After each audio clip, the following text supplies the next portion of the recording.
Hi friends, இன்றைக்கி நம்ம அட்டகாசமான வெஜிடேரியன் 3 ரெசிபீஸ் பார்க்க போகிறோம். ஒன்று வந்து கோவைக்கு ஈரோடுக்கு ஃபேமஸாக பேர் போன அரிசி பருப்பு சாதம், baby potato fry and creamy curd rice. First வந்து அரிசி பருப்பு சாதம் தான் பார்க்க போகிறோம். எப்படி பண்ணுறதுன்னு பார்ப்போம் வாங்க. ஈஸியாக பண்ணிடலாம். ஃபஸ்ட்டு வந்து ஸ்டவ் பற்ற வச்சுட்டு ஒரு குக்கர் வச்சுக்கோங்க. அந்த குக்கரில் கடலை எண்ணெய் ஊற்றிக்கோங்க.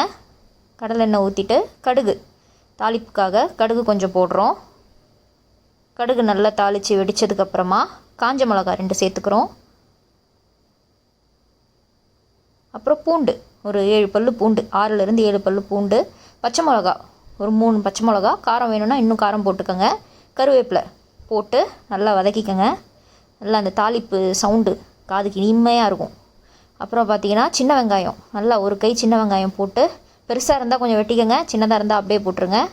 அப்புறம் மஞ்சத்தூள் சேர்த்துக்கோங்க. போட்டு நல்லா கலரிட்டு தக்காளி, நல்லா ஒரு பெரிய தக்காளி 2 எடுத்து கட் பண்ணி போட்டுக்கோங்க.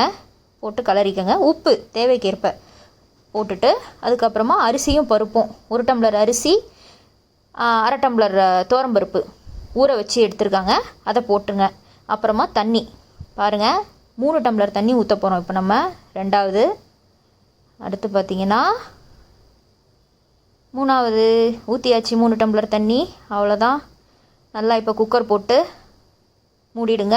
விசில் போட்டுருங்க. நல்லா ஒரு 3 விசில் வரட்டோங்க. விசில் போட்டதுக்கப்புறமா ஆஃப் பண்ணி எடுத்துருங்க. இப்போ திறந்து பார்த்தா நல்லா கமன்னு டேஸ்டியான அரிசி பருப்பு சாதம் ரெடி ஆகிடுச்சு. இப்போ இன்னும் டேஸ்ட்டு கூட்டணும்ல, அதனால் நெய் நல்லா 1 ஸ்பூன் நெய். ஆஹா, சூப்பராக இருக்குங்க. நெய்யை நல்லா ஊற்றி கலருங்க. அங்கே பாருங்கள், கமன்னு வாசனையும் மணமும். ஆஹா, போட்டு நல்லா பிசைங்க. அவ்வளோதாங்க, அரிசி பருப்பு சாதம் ரெடி. இப்போ அடுத்து நம்ம கிறிஸ்பி பேபி பொட்டேட்டோ ஃப்ரை எப்படி பண்ணுறதுன்னு பார்ப்போம். ரொம்ப ஈஸிங்க இது. அது கூட காம்பினேஷன் அசத்தலாக இருக்கும். கடாய் வச்சுக்கோங்க. இதில் பார்த்திங்கன்னா எண்ணெய் காய்ச்சிருக்கோம், நெய் காய்ச்சிருக்கோங்க. என்னன்ட்டு தெரியாமல் நெய் காய்ச்சிருக்கோம். இந்த நெய்யை வந்துட்டு காய்ச்சின கடாயிலேயே நாங்கள் தான் இப்போ பண்ண போகிறோம். எண்ணெய் ஊற்றியாச்சு, தேங்காய் எண்ணெய் ஊற்றிருக்கோம். அதில் வந்து கொஞ்சம் கருவேப்பிலை நல்லா பொரிஞ்சு வருது. இப்போ அதில் வந்து கொஞ்சம் பெருங்காயம் சேர்த்துக்கிறோம். வாயு இல்லையா, அதனால் பெருங்காயம், கொஞ்சம் மஞ்சத்தூள், மிளகாய்த்தூள், காரத்துக்கு ஏற்ப உப்பு தேவைக்கேற்ப நல்லா போட்டு கலரிக்கங்க. இது வந்து ஒரு மசாலா மாதிரி தான். இதில் வந்து நீங்கள் பேபி பொட்டேட்டோ சேர்த்து நல்லா வதக்கிக்கோங்க. ரோஸ்ட் ஆகிற வரைக்கும் நல்லா வதக்கிக்கோங்க. அதுவே கலர் மாறும், ஒரு மாதிரி ப்ரௌனாக. பார்த்திங்களா, கலர் மாறிடுச்சு. அவ்வளோதாங்க, முடிஞ்சுது. அடுத்து வந்து க்ரீமி கர்ட் ரைஸ். இது எப்படி பண்ணுறதுன்னு பார்ப்போம். இதுக்கும் வந்து நீங்கள் ஒரு குட்டி குக்கர் எடுத்துக்கோங்க. அதில் வந்து அரிசி போட்டுக்கோங்க. 1 டம்ளர் அரிசி, கொஞ்சம் உப்பு போட்டுட்டு 4 டம்ளர் தண்ணி ஊற்றிக்கோங்க.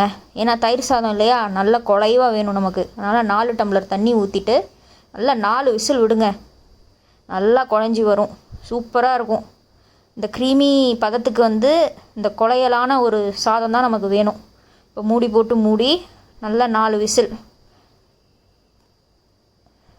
விசில் விட்டு எடுத்துக்கிட்டிங்கன்னா, அங்கே பாருங்கள், சூப்பரான நல்ல குழன்னு குழந்தைங்களுக்கு கொடுக்குற மாதிரியே இருக்குது சாதம். இதில் வந்து 1 கப்பு பால், காய்ச்சின பால் ஊற்றிக்கங்க. ஊற்றிட்டு நல்லா மிக்ஸ் பண்ணிக்கோங்க.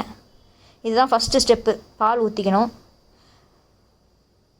அதுக்கப்புறமா வந்து கொஞ்சம் உப்பு, அப்போது ஆல்ரெடி உப்பு போட்டோம், தேவைன்னா இன்னும் கொஞ்சம் போட்டுக்கோங்க. அடுத்து வந்து cream, fresh cream, Amul cream use பண்ணியிருக்கோம், அதையும் சேர்த்துக்கோங்க. சேர்த்து நல்லா கலரிக்கங்க. கலரிட்டிங்கன்னா பாலும் க்ரீமும் நல்லா கலரி சூப்பராக இருக்கும். இதில் வந்து இன்னும் நல்லா ஒரு 7-8 கரண்டி தயிர், எவ்வளோ தயிர் சேர்க்குறீங்களோ அவ்வளோ சூப்பராக இருக்கும். தயிர் சேர்த்து கொஞ்சமாக தண்ணி கலந்துக்கோங்க. அப்போ தான் அந்த ஒரு மாதிரி இலகன பதத்துக்கு தயிர் சாதம் வரும்.